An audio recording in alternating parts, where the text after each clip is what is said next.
다양한 분야의 과학 이슈를 과학 기자의 시각으로 깊이 들여다보는 사이언스 취재파의 시간입니다. 네, 오늘은 최소라 기자와 함께합니다. 어서 오세요.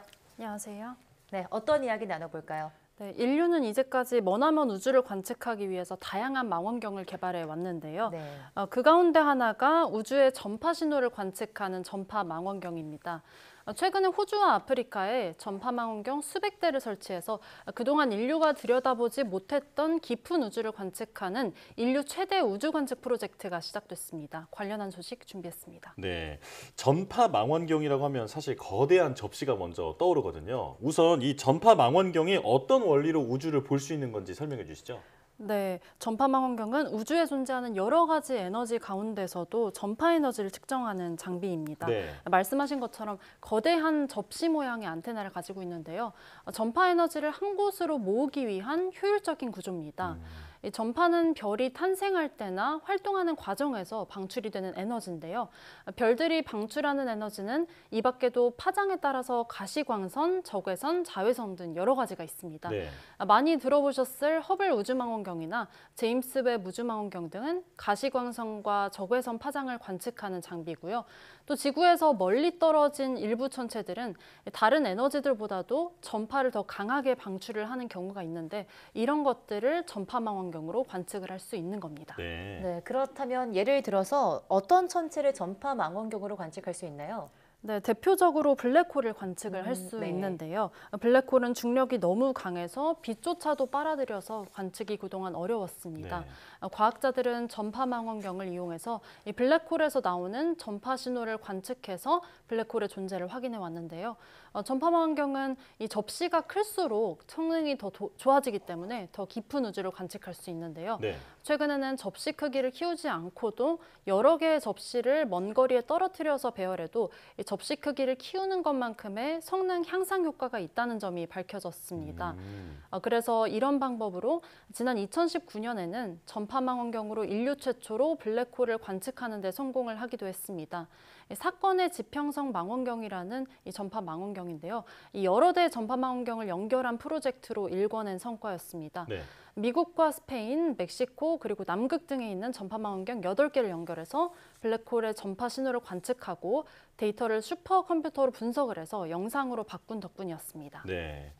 자, 그런데 8대를 연결해서 블랙홀을 이제 관찰할 수가 있었는데 이번에는 200대를 연결하는 프로젝트가 시작됐다고 하는데요. 자세한 내용 소개해 주시죠.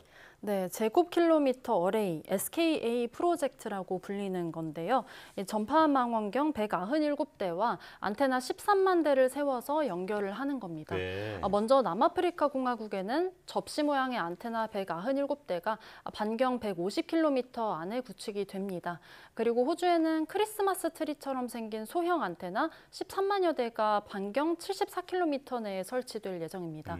그리고 또 영국에는 빅데이터를 처리하는 슈퍼컴퓨터가 있는 본부가 세워지게 됩니다. 이 전 지구가 하나의 거대한 전파 망원경이 된다고 해도 과언이 아닐 정도로 넓은 범위에 걸쳐서 네트워크가 형성되는 겁니다. 네, 성능이 정말 뛰어날 것 같은데 완공되면 어느 정도일까요? 네, 지금 계획으로는 2028년에 완공될 예정이라고 하는데요. 현존 최고 성능의 전파 망원경보다도 해상도는 최대 4배 뛰어나고 또 민감도는 5배에서 8배 정도 뛰어나고요. 또 하늘 전체를 훑는 속도가 최고 100배 이상도 빠른 망원경이 될 것으로 보입니다. 네. 더 깊은 우주를 더 빨리, 더 선명하게 관측할 수 있다는 겁니다. 이 SKA 망원경의 민감도를 얘기할 때 흔히 드는 비유가 있는데요. 2억 2,500만 킬로미터 떨어진 화성에서 우주비행사의 주머니에 있는 휴대폰을 감지할 수 있을 정도라고 합니다. 예. SKA 망원경을 이용하면요. 빅뱅 초기에 별이 어떻게 탄생했는지는 물론이고요. 우주에 존재하는 모든 블랙홀의 활동을 관측할 수 있을 것으로 기대가 됩니다. 네. 함께 들어보시겠습니다. That science still only understands 5% of the universe. So there is a long way to go, and the SKA observatory no doubt will make a huge contribution. 믿을 수 없을 만큼 초정밀 망원경이다 이렇게 이해하면 될 것 같은데요. 자, 현재 프로젝트는 어느 단계입니까? 네, 이번 프로젝트는 처음 구상된 게 1990년대였는데요. 이미 2013년부터 사전 공사를 시작했습니다. 네. 남아공에 지어질 197대의 망원경 가운데서 64대가 이미 지어져서 일부는 가동 중입니다. 또 최근에는 나머지 망원경을 더 짓기 위한 정부 허가와 부지 확보 등의 단계가 완료가 돼서 이 대대적인 착공식을 하고 공사에 돌입했습니다. 앞으로는 호주에 13만 대에 이르는 안테나들이 세워질 예정입니다. 또 지금 계획으로는 2028년에 공사를 완료하고 2030년부터 관측 임무에 돌입할 예정이라고 하는데요. 여러 국가의 협력이 필요하고 또 어마어마한 예산이 필요한 만큼 계획이 늦어지는 등 변동의 가능성도 있습니다. 2020년 기준으로 이 공사에 우리 돈 2조 6천억 원 정도가 들어갈 것으로 추산이 됐었는데요. 시간이 지날수록 예산이 더 늘어나고 있다고 합니다. 예. 네, 그런데 이번 프로젝트에 한때 우리나라도 참여를 했는데 지금은 참여국이 아니라고요? 네, 그렇습니다. 현재 이 프로젝트에 참여하고 있는 국가가 영국과 남아공, 호주, 뉴질랜드, 캐나다, 중국, 인도 그리고 유럽의 일부 국가 등 모두 14곳인데요. 우리나라는 옵저버 지위, 그러니까 프로젝트에 관심을 가지고 있는 국가의 지위에 해당을 합니다. 한때 2010년 초반에 우리나라도 정부 예산을 받아서 이 SKA 프로젝트에 참여하고 또 회원국이었던 적도 있었는데요. 이후에 예산이 끊기면서 다시 옵저버로 나와 있는 상태입니다.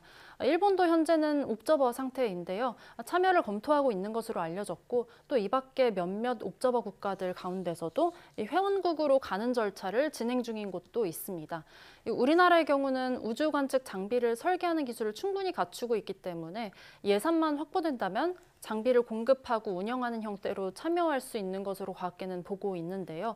이 SKA 망원경이 완공이 되면은 전파 망원경으로서 가진 성능이 기존의 어떤 다른 망원경과도 비교가 안 될 정도로 뛰어나거든요. 네. 때문에 한국도 우주 경쟁력 확보를 위해서 참여를 적극 검토해야 한다는 목소리가 나오고 있습니다. 함께 들어보시겠습니다.